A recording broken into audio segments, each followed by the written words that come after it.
vài quá bác ơi. Bạn đẹp nhông. Ui, đẹp nhông luôn.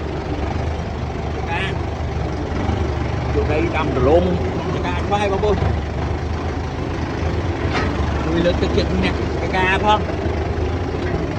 Rồi nè cầm lăng hay nó còn khoai cả trắng đi. Phát các thứ đâu. Còn ngoài kia ngoài sạc kia mới ngay sạc bài dân được cạnh sẽ cam ban hạt chút hạt cả đâu là thế đó bóng bôn nuôi lớn tích chất bằng cả lương không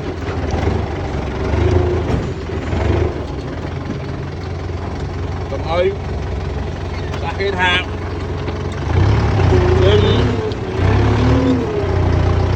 tìm ta nó thì thuộc thư tìm ta không lay đôi rồi nhưng nó là thứ này hai này bác ơi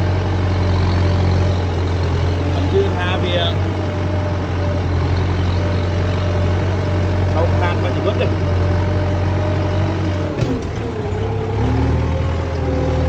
có người chăm đã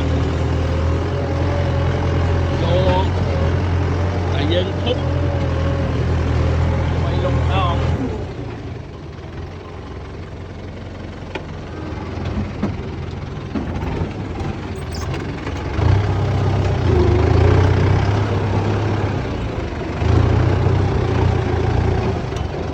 đấy nhóm này của là từ con họ cho lên mới kiến chua bông ngọc ôn rong lưng thả bay